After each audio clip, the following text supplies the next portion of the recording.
William Ruto is in every scandal in this country. Former Deputy President Rigathi Gachagua has just set the political stage on fire. In a live Citizen TV interview, he accused President William Ruto of being the chief priest of corruption, and the scandal doesn't end there. He claims Ruto was furious that a 10 million Kenyan shillings bribe failed to reach MPs, not that the bribe happened. Even more dangerously, Gachagua says Ruto is secretly keeping files on every politician he has bribed, planning to use them as political blackmail ahead of 2027. He is trying to shift focus from himself and throw it to the members of parliament. He is actually throwing them under the bus to the people of Kenya. He is trying to say there is too much corruption so that people can remove the focus from William Ruto and take it to the members of parliament. That is what he is trying to do.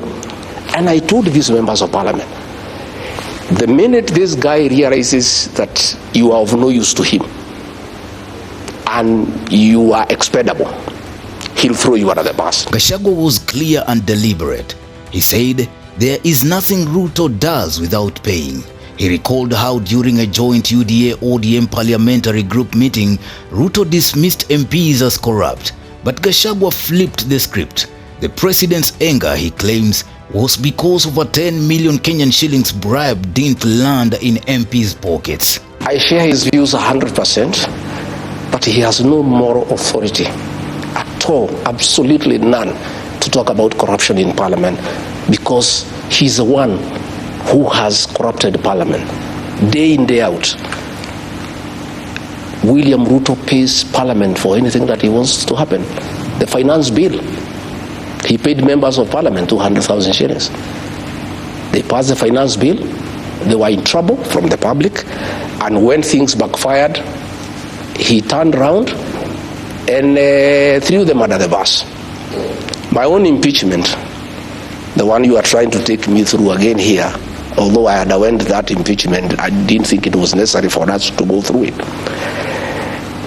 had nothing to do with gross violation of the Constitution. It had nothing to do with issues that were raised there. Gladys Boss-Sholei told William Ruto in a public rally, you told us to get rid of Rigiji, we did. You had it. Members of parliament were paid 500,000. Members of the Senate were paid 10 million shillings each to impeach me by William Ruto. He is the one who has taught parliament to be corrupt. In fact, there's nothing William Ruto does without paying money to people. He cannot now throw these MPs under the bus. And I told these MPs, I remember telling them, this man, I know him, I've been his deputy. He's an expert in use and dump. And the day you lose favor with the public because of following him blindly, he'll abandon you in high noon. What has happened, Vaughan, because I want to tell these members of parliament and put them into perspective. To start with, William Ruto was complaining not about people being bribed with the 10 million. He seemed agitated that the 10 million bribe that was given did not reach the members. That's what appeared to be disturbing him. He didn't have a problem with the corruption per se. He seemed pained that somebody has paid 10 million, and he was asking the members of parliament, did you receive the money? And they were saying, no, we did not receive, which means he was confirming that him and members of parliament have a working relationship, and he was trying to find out whether this bribe reached those people. And then came the real bombshell, that Ruto keeps meticulous records of every bribe and every deal. Next week you are in court. Same for governors, same for everybody. Why would William Ruto want to take over investigations? He said when he formed government that he'll make sure the National Police Service is independent. He'll give it money. He'll make sure judiciary is independent. He'll make sure the DPP is independent. Today he is saying he wants to form a multi-agency team under the office of the president to deal with corruption.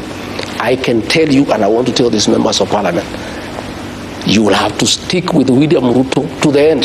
You'll go home together, because the minute you try to move and abandon him, like it happened to Moi in the year 2002, he will have a file on all of you. So all those senators who took money during my impeachment, all those MPs who took money during my impeachment. All those MPs who took money for the finance bill, all those MPs who have been taking money from William Ruto and his cronies for various things in Parliament, William Ruto has a file on each one of you, and none of you will be able to abandon him. For the money that you took, you have to stick with William Ruto up to the ballot.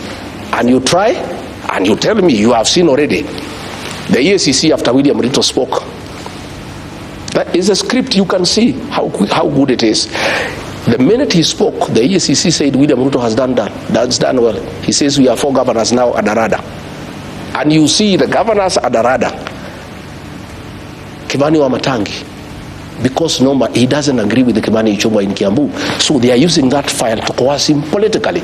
You know, and what will happen now, this multi-agency team, it has been outlawed by the court, but he still formed it. They are going to create files to enable William Ruto to deal with people like ourselves who don't agree with him, and to hold all those leaders who are with him who may want to abandon him and go to another political. Words matter in politics. By calling Ruto the chief priest, Gachagua was not just throwing an insult. He was describing a system where corruption isn't random. It is organized, ritualized, and led from the top. This is more than a scandal. It is an accusation that Kenya's corruption has a deliberate command center. According to Gachagua, Ruto's fury wasn't about morality, but about loyalty and control. If money buys silence and allegiance, then a bribe gone wrong is more dangerous than one successfully delivered. Gachagua doubled down on how Ruto has built a multi-agency team, supposedly anti-corruption on paper, but politically weaponized in reality. Its mission? To keep files, track deals, and hold evidence against anyone who dares abandon him before 2027. That's not justice. That's insurance against betrayal. State House has become a crime scene.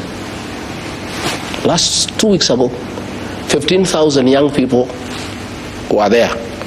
They were each given 2,000 as a bribe so that they can say 2-term. Corruption is being practiced in the highest office in the land in broad daylight. The Deputy President is carrying money with sacks, bribing women, bribing young people to say 2-term. And then the President is here pretending that he can fight corruption. Where does he start? When he was talking in that meeting, you know, after the meeting, he gave those MPs each 100,000. After complaining that they're asking for money for, and he doesn't want corruption, why was he giving them 100,000? Those MPs have salaries. Why was he giving him money?